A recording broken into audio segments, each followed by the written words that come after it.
ಕರ್ನಾಟಕ ರಾಜ್ಯದ ಹವಾಮಾನ ಮುನ್ಸೂಚನೆ. ಇಂದು ಕರ್ನಾಟಕದ ಕರಾವಳಿ ಜಿಲ್ಲೆಗಳಲ್ಲಿ ವ್ಯಾಪಕ ಮಳೆಯಾಗಿದ್ದು, ಉತ್ತರ ಹಾಗೂ ದಕ್ಷಿಣ ಒಳನಾಡಿನಲ್ಲಿ ಹಲವು ಕಡೆ ಮಳೆಯಾಗಿದೆ. ಮುಖ್ಯವಾಗಿ ಗೆರಸಪ್ಪ ಉತ್ತರ ಕನ್ನಡ ಜಿಲ್ಲೆಯಲ್ಲಿ 8 ಸೆಂಟಿಮೀಟರ್ ಮಳೆಯಾಗಿದೆ. ಇಳಕಲ್ ಬಾಗಲಕೋಟೆ ಜಿಲ್ಲೆಯಲ್ಲಿ 3 ಸೆಂಟಿಮೀಟರ್ ಹಾಗೂ ಕೊಡಗಿನಲ್ಲಿ 2 ಸೆಂಟಿಮೀಟರ್ ಮಳೆಯಾಗಿದೆ.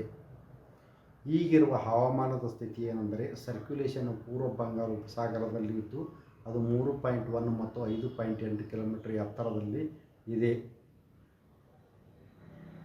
ಟ್ರಫ್ ಪೂರ್ವ ಅರಬ್ಬಿ ಸಮುದ್ರದ ಕರ್ನಾಟಕ ಹಾಗೂ ಮಹಾರಾಷ್ಟ್ರದ ಕರಾವಳಿಯಲ್ಲಿ ಸಮುದ್ರ ಮಟ್ಟದಲ್ಲಿ ಇದೆ. ಇದರ ಪ್ರಭಾವದಿಂದ ಕರ್ನಾಟಕದ ಕರಾವಳಿ ಜಿಲ್ಲೆಗಳಲ್ಲಿ ಹಾಗೂ ದಕ್ಷಿಣ ಒಳನಾಡಿನಲ್ಲಿ ದಿನಾಂಕ 22ರಿಂದ 26ರವರೆಗೆ ವ್ಯಾಪಕ ಮಳೆಯಾಗುವ ಸಾಧ್ಯತೆ ಇದ್ದು, ಉತ್ತರ ಒಳನಾಡಿನಲ್ಲಿ ಹಲವು ಕಡೆ ಮಳೆಯಾಗುವ ಹೆಚ್ಚಿನ ಸಾಧ್ಯತೆ ಇದೆ.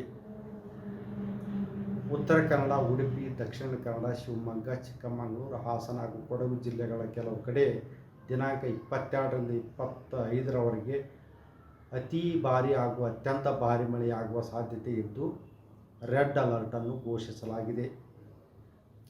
ಬೀದರ್, ಕಲಬುರಗಿ, ಬೆಳಗಾವಿ, ಧಾರವಾಡ, ಹಾವೇರಿ, ಮೈಸೂರು ಹಾಗೂ ಚಾಮರಾಜನಗರ ಜಿಲ್ಲೆಗಳ ಕೆಲವು ಕಡೆ ದಿನಾಂಕ 22ರಿಂದ 25ರವರೆಗೆ ಕೆಲವು ಕಡೆ ಭಾರಿ ಮಳೆಯಾಗುವ ಸಾಧ್ಯತೆ ಇದ್ದು, ಯೆಲ್ಲೋ ಅಲರ್ಟನ್ನು ಘೋಷಿಸಲಾಗಿದೆ.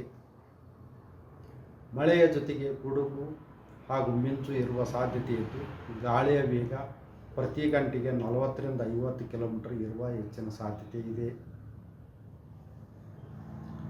ಕರ್ನಾಟಕದ ಕರಾವಳಿಯ ಅರಬ್ಬಿ ಸಮುದ್ರದಲ್ಲಿ ಗಾಳಿಯ ವೇಗ ಪ್ರತಿ ಗಂಟೆಗೆ 45ರಿಂದ 55 ಕಿಲೋಮೀಟರ್ ಇರುವ ಹೆಚ್ಚಿನ ಸಾಧ್ಯತೆ ಇದ್ದು, ಮೀನುಗಾರರು ದಿನಾಂಕ 22ರಿಂದ 26ರವರೆಗೆ ಸಮುದ್ರಕ್ಕೆ ಇಳಿಯಬಾರದೆಂದು ಎಚ್ಚರಿಸಲಾಗಿದೆ. ಬೆಂಗಳೂರಿನಲ್ಲಿ ದಿನಾಂಕ 22ರಿಂದ 26ರವರೆಗೆ ಮಳೆಯಾಗುವ ಹೆಚ್ಚಿನ ಸಾಧ್ಯತೆ ಇದೆ.